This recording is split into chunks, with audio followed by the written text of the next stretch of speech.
Perdana Menteri Datuk Seri Anwar Ibrahim tiba di Ibu Negara Laos, Vientiane bagi menghadiri sidang kemuncak ASEAN ke-44 dan ke-45 dan sidang-sidang berkaitan. Pesawat khas yang membawa beliau mendarat di lapangan terbang antarabangsa Wate pada 8.37 malam waktu tempatan atau 9.37 malam waktu Malaysia.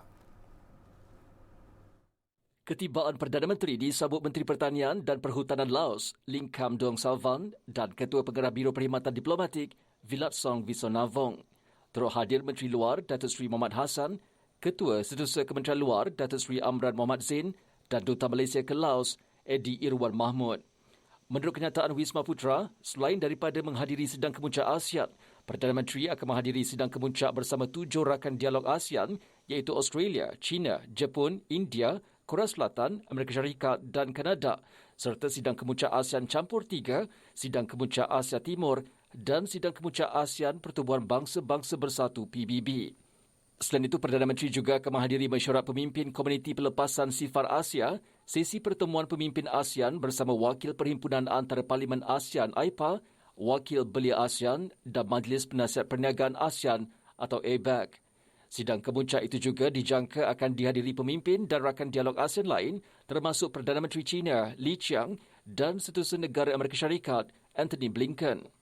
Sidang kemuncak ASEAN ke-44 dan ke-45 serta sidang-sidang berkaitan akan membolehkan Malaysia berkongsi perspektif dan bertukar-tukar pandangan mengenai pelbagai isu.